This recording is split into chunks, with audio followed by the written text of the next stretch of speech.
नमस्कार। आकाशवाणी जयपुर अजमेर से प्रस्तुत हैं प्रादेशिक समाचार।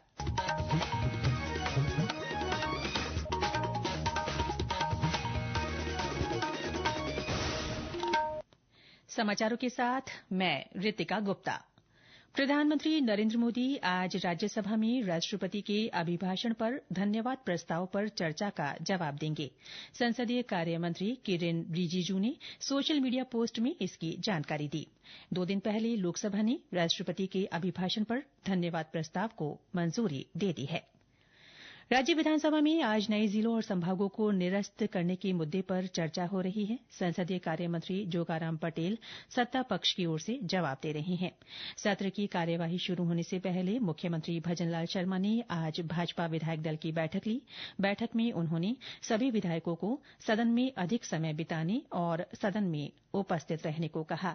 उन्होंने केवल अति आवश्यक स्थिति में ही अनुपस्थित रहने और इसकी सूचना संसदीय कार्य मंत्री या मुख्य सचेतक को देने के निर्देश दिए। उन्होंने कहा कि विपक्ष को ठोस जवाब देने के लिए सरकार का मजबूत पक्ष सदन के बाहर भी रखा जाना चाहिए।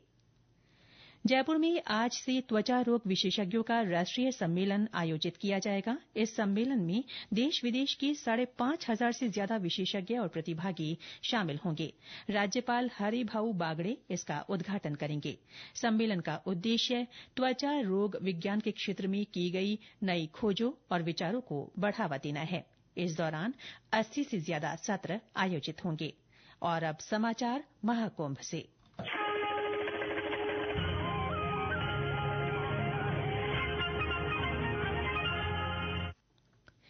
प्रयागराज महाकुंभ में आज जनजाति सांस्कृतिक समागम 2025 का आयोजन किया जा रहा है। इसमें भाग लेने के लिए देश भर से 15,000 से अधिक आदिवासी पहुंचे हैं। 6 दिन के इस उत्सव के दौरान सभी प्रतिभागी जनजातीय संस्कृति और परंपराओं के संरक्षण का संकल्प लेंगे। गौरतलब है कि बिरसा मुंडा की 150वीं जयंती के उपलक्ष्य में वर्ष 2025 को जनजातीय गौरव वर्ष घोषित किया गया है। उदयपुर के हिन्दुस्तान स्काउट गाइड्स के 50 रोवर स्काउट्स महाकुंभ प्रयागराज में अपनी सेवाएं दे रहे हैं। वे प्राथमिक चिकित्सा, यातायात नियंत्रण, घाटों पर भीड़ नियंत्रण, गुमशुदा की तलाश, श्रद्धालुओं को रास्ता दिखाना, भोजन व्यवस्था और रेस्क्यू बोट के माध्यम से लगातार श्रद्धालुओं की मदद कर रहे हैं।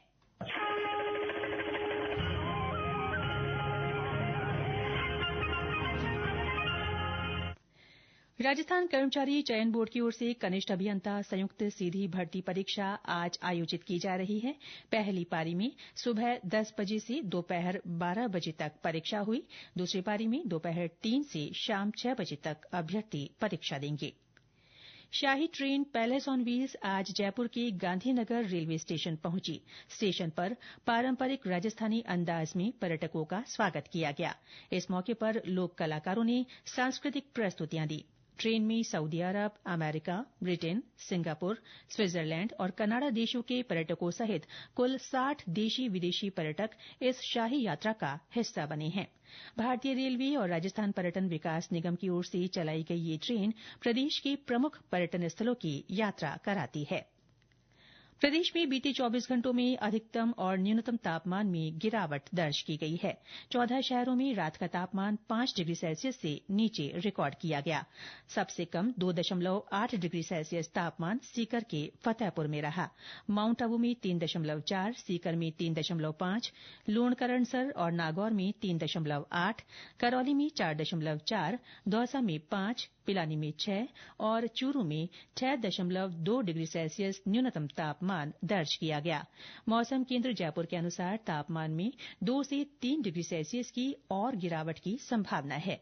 झुंझुनू, सीकर, चूरू और नागौर में शीतलहर का अलर्ट जारी किया गया है। इन क्षेत्रों में न्यूनतम तापमान में 3 से 5 डिग्री सेल्सियस की गिरावट आ सकती है। उत्तराखंड में चल रहे राष्ट्रीय खेलों में राजस्थान ने अब तक 26 पदक हासिल कर लिए हैं। इनमें 7 स्वर्ण, 4 रजत और 15 कांस्य पदक शामिल हैं। भारत और इंग्लैंड के बीच 3 मैचों की एक दिवसीय अंतर्राष्ट्रीय क्रिकेट श्रृंखला का पहला मैच आज नागपुर में खेला जाएगा। ये मैच दोपहर 1:30 बजे से शुरू होगा। इसके साथ ही प्रादेशिक समाचार बुलेटिन समाप्त हुआ। हमारा अगला बुलेटिन शाम 6:30 बजे प्रसारित होगा। नमस्कार।